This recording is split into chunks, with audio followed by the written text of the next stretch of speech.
लंबे अरसे से बहुप्रतीक्षित भर्ती लोअर पीसीएस का विज्ञापन कल जो है जारी हो चुका है।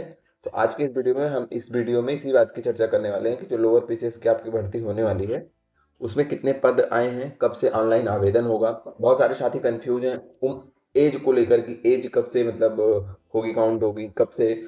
और तीसरी चीज की कुछ चीजें आपको ध्यान में रखनी है, जिससे कि आप जैसे सर्टिफिकेट्स जो आपको बनवाना है वो कब का कैसे बनवाना है। तो कुछ उन्हीं चीज़ों पे चर्चा करने वाले हैं आज के इस वीडियो में। सबसे पहले तो आपको जानना है कि ये भर्ती जो है ना, बहुत प्रतीक्षित, मतलब बहुत दिन से ये अंतिम वैकेंसी आई थी आपकी 2019 में, ठीक है। कब आई थी ये लोअर पीसीएस की वैकेंसी? 2019 में। 2019 के बाद फिर 2021 से कुछ पद आए हुए थे। 2021 के पेट से हाँ लगभग 75 पद आए हुए थे आपके सप्लाई इंस्पेक्टर के, लोअर डिविजनल असिस्टेंट के और अपर डिविजनल असिस्टेंट के 75 पद थे। बट 2019 के बाद कोई बड़ी वैकेंसी अभी तक नहीं देखने को मिली। कई बार मतलब अभ्यर्थियों ने आयोग को पत्र लिखा, मुख्यमंत्री कार्यालय से पत्र भिजवाया, बहुत माध्यमों से बहुत ज़्यादा मतलब संघर्ष के बाद ये वैकेंसी आई है और वो भी बहुत ठीक ठाक पदों पे आई है, 2285 पद। तो जो भी साथी मतलब, और ये ऐसी भर्ती प्रक्रिया होने वाली है जिसमें सबसे ज़्यादा कंपटीशन होगा। यूपी ट्रिपल एस की जितनी वैकेंसी आती है सबसे ज़्यादा कंपटीशन होगा। क्यों होगा? क्योंकि इसमें जो जूनियर असिस्टेंट में सिलेक्टेड है वो भी फॉर्म डालेगा। अभी तक जो भर्तियां होती थी जैसे सेम ग्रेड पे वाली, उसमें क्या होता था कि जो लेखपाल वाले जूनियर असिस्टेंट नहीं डाल रहे हैं, मतलब कुछ को छोड़ दिया जाए, जूनियर असिस्टेंट वाले लेखपाल नहीं डाल रहे हैं, क्योंकि सबकी अपनी अपनी जॉब प्रियोरिटी होती है। जो जहाँ पे खुश है उसी हिसाब से वो सेम ग्रेड पे में नहीं भटकता था। लेकिन इसमें क्या होगा, जूनियर असिस्टेंट वाला सिलेक्टेड बच्चा भी डालेगा, आपके लेखपाल भी डालेंगे, आपके वीडियो भी डालेंगे, मतलब जो भी सिलेक्टेड हैं लगभग लगभग कैंडिडेट इसमें डालेंगे, ठीक है, क्योंकि भर्ती है लोअर बीसीएस की है, ठीक है। अब ये चीज़ें तो हो गई कि ये इस भर्ती प्रक्रिया के बारे में। अब हम बात करते हैं कि इसका विज्ञापन आखिर कल तो आ गया है आपका नोटिफिकेशन, बट कब से जो है ये स्टार्ट होगा आवेदन इसका? तो एप्लीकेशन स्टार्ट हो जाएगा इसका 29 मई से, ध्यान दीजिएगा 29 मई से। और लास्ट डेट कब है आपकी? 18 जून है।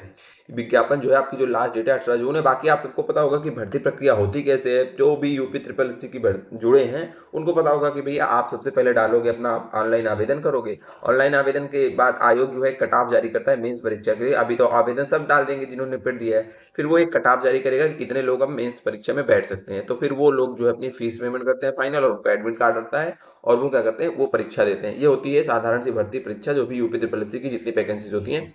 सबसे ध्यान देने वाली बात है इसमें, कुछ चीज़ें हम हाईलाइट की, जैसे जो ईडब्ल्यूएस कैंडिडेट्स हैं उनको ये ध्यान देना है कि आपका जो ईडब्ल्यूएस सर्टिफिकेट बना होना चाहिए वो 1/4 यानी कि 1 अप्रैल 2026 से 18 तारीख लास्ट डेट है ना, तो 18 जून तक के बीच का बना होना चाहिए। ये ध्यान देना है कि जैसे जो लोग अभी बनवा लिए होंगे इस वित्तीय वर्ष का, अब ये वित्तीय वर्ष तो खत्म हो जाएगा, अप्रैल से आपका नया वित्तीय वर्ष 26-27 शुरू हो जाएगा, तो आपको 26-27 का चाहिए, 1 अप्रैल से चाहिए, ये ध्यान दीजिएगा। जनवरी जो इस साल 2026 में बनवाए होंगे जनवरी फरवरी मार्च में, तो वो ईडब्ल्यूएस आपका यहाँ पे नहीं लगेगा। आपका ईडब्ल्यूएस 2026-27 के वित्तीय वर्ष का लगेगा। वो वही लिखा है कि 1 अप्रैल के बाद बना हो और 18 जो इसकी लास्ट डेट है उसके पहले से बना हो। ये चीज आप लोग ध्यान दीजिएगा।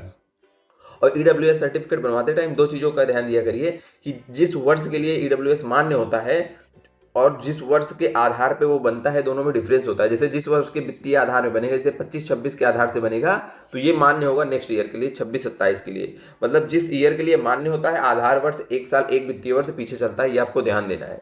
ईडब्ल्यूएस वालों की बात हो गई। बाकी आगे देखते हैं विज्ञापन में जो इंपॉर्टेंट चीज़ें हम उसको हाईलाइट करके लाए हैं आप लोगों के लिए। देखिए आगे है कि पदों का विवरण है कि कितने पद हैं। तो आपके टोटल जो पद हैं वो 2285 पद हैं, यानी लगभग बहुत बड़ी वैकेंसी होने वाली है। और आपके हमें जहाँ तक अनुमान है इसमें 1 लाख प्लस बच्चे आयोग बुलाएगा, मिनिमम 1 से 1.5 लाख के बीच में बच्चों को बुलाएगा मेंस देने के लिए। बहुत अच्छा मौका है, बढ़िया से पढ़ने में जुट जाइए। अभी सिलेबस की भी चर्चा करेंगे। देखिए इसमें लगभग जो पद है ना वो लेवल 5 के हैं, लेवल 4 के हैं और लेवल 6 के हैं। देखिए कुछ पद लेवल 6 के हैं, कुछ पद लेवल 4 के हैं। पद सारे अच्छे हैं, ठीक है, पद जो हैं आपके सारे अच्छे हैं। बस अभी एक ही काम आपको करना है कि अब नोटिफिकेशन आ गया है, जिनका टारगेट केवल लोअर पीसीएस है वो जो है एकदम सब्जेक्ट को दिमाग में रख करके पढ़ाई करना आप लोग स्टार्ट कर दें। क्योंकि ऐसा मौका आप कब मिलेगा किसी को नहीं पता है, क्योंकि 2019 के बाद जो है वैकेंसी अभी आई है। तो आधे लोगों को तो मौका तब मिलेगा जब वो ओवर एज हो जाएंगे, ठीक है, दोबारा। अब देखिए शैक्षिक अर्हता की बात करते हैं तो लगभग जितने पद है ना सब में जो है आपका ग्रेजुएशन है, कि आप किसी भी यूनिवर्सिटी से जो है ग्रेजुएशन किए हो, स्नातक की उपाधि आपके पास हो। यही जो है सबकी जो है लगभग सबकी जो है क्या है, क्वालिफिकेशन है। बस ध्यान देना है कि कुछ में कुछ अधिमानी अर्हताएं भी जोड़ी गई हैं। जैसे आपका जैसे यहाँ पे भी स्नातक है, ठीक है, जैसे अब ये है आपका जो अधिशासी अधिकारी है, इसमें क्या है कि इसमें आपका जो है ज्वाइनिंग तो हो जाएगी, आप पेपर निकालेंगे, सामान्य स्नातक हैं तो आपकी ज्वाइनिंग हो जाएगी। पर ध्यान ये देना है कि आपको परमानेंट होने के लिए, स्थायीकरण के लिए, जब आप ओ लेवल का डिप्लोमा प्राप्त कर लेंगे तब आप स्थायी होंगे। ये बात आपको ध्यान रखना है। अभी ओ लेवल नहीं मांग रहा है, कह रहा है आप पेपर दो, अभी आप लोअर पीसीएस का पेपर दो, पेपर निकालो, ज्वाइनिंग ले लो। बट स्थायी आप तभी किए जाएंगे जब ज्वाइनिंग के बाद आप ओ लेवल कंप्लीट हो जाएगा। अभी ओ लेवल अभी नहीं मांग रहा है, ठीक है, ये ध्यान दीजिएगा। अगला क्या है, अगला इसी प्रकार से हमारा है लिपिक सह टंकक। इसमें देखिए, इसमें एक है अधिमानी आर्ता में है, अधिमानी आर्ताएं सब में लिखी हुई हैं, लेकिन इसमें है कि रोकड़ संभालने का अनुभव, लेखा ज्ञान रखने का ज्ञान, हिंदी टंकड़ 25 शब्द प्रति मिनट, इसमें उसको वेटेज मिलेगा, ठीक है, जिसके पास ये अधिमानी आर्ताएं होंगी। अधिमानी आर्ताएं सिम में है, लेकिन जो सामान्य आर्ता है, अनिवार्य शैक्षिक आर्ता है, वो सब की वही है कि भारत के आप किसी भी यूनिवर्सिटी से ग्रेजुएट हो, ठीक है।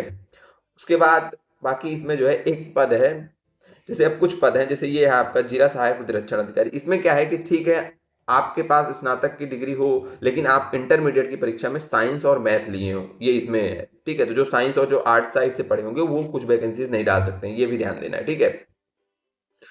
बाकी आगे आयु में, बहुत आयु की चर्चा कर लेते हैं, इसमें काफी लोग कंफ्यूजन, देखिए इसमें कुछ पद हैं जिसमें आयु की गणना दूसरे हिसाब से की जाएगी, और कुछ पद हैं, जैसे जितने भी पद हैं सामान्य, उसमें सब में आयु की गणना की जाएगी। जैसे ये वैकेंसी इस साल आई है ना, 26 में आई है, आप 26 में आई है तो लिखा क्या है कि उस कैलेंडर वर्ष की जिसमें आयोग द्वारा सीधी भर्ती के लिए रिक्तियां विज्ञापित की जाएं, 1 जुलाई को 21 वर्ष की आयु प्राप्त कर ली हो। मतलब आप जो 1 जुलाई जो है, 1 जुलाई 2026 को आपकी एज जो है 21 साल होनी चाहिए, और 21 से 40 साल 1 जुलाई 2026 को, ये ध्यान देना है। सब में यही है, बस एक पद इसमें है जिसमें कि थोड़ा सा डिफरेंस है, हमने देखा।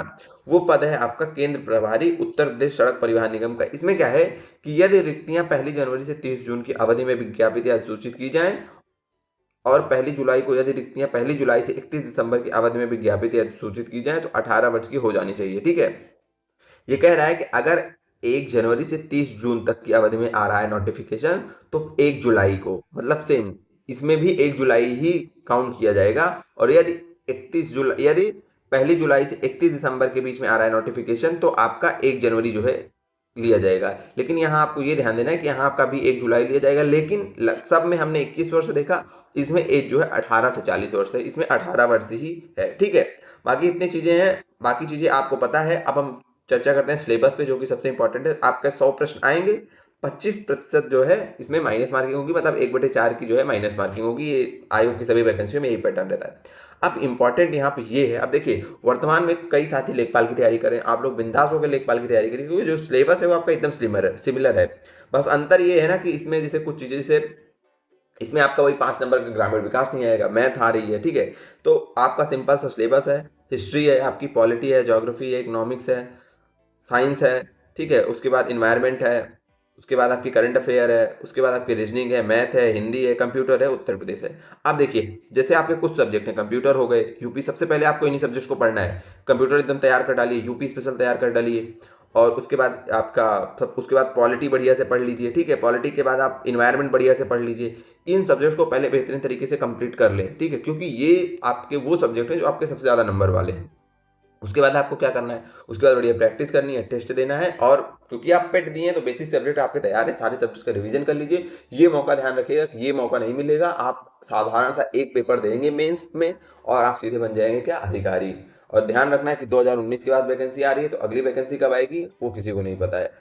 तो एकदम 100% लगा कि इस वैकेंसी पे पढ़िए। बाकी जिसको इन्वायरमेंट पढ़ना है, इन्वायरमेंट आप हमारे इसी यूट्यूब चैनल पे जाइएगा, फ्री में पूरी प्लेलिस्ट बनाई गई है, बहुत बेहतरीन तरीके से इन्वायरमेंट पूरा का पूरा पढ़ा दिया गया है, और उसका पीडीएफ भी प्रिंटेबल फॉर्म में हमारे टेलीग्राम चैनल यूपी एग्जाम मंत्रा पे आपको मिल जाएगा। कंप्यूटर के लिए भी पूरे यूपी ट्रिपल एससी के जितने भी आज तक कंप्यूटर के पीवाईक्यूज है ना, सबकी एक बेहतरीन सीरीज हमने स्टार्ट की है, उसमें बहुत बेहतरीन तरीके से कवर करवाया जा रहा है। आप सारे पीवाईक्यूज कर लोगे तो आप वैसे भी इस 15 नंबर में 12-13 नंबर लाओगे कंप्यूटर में, ये आपको ध्यान देना है।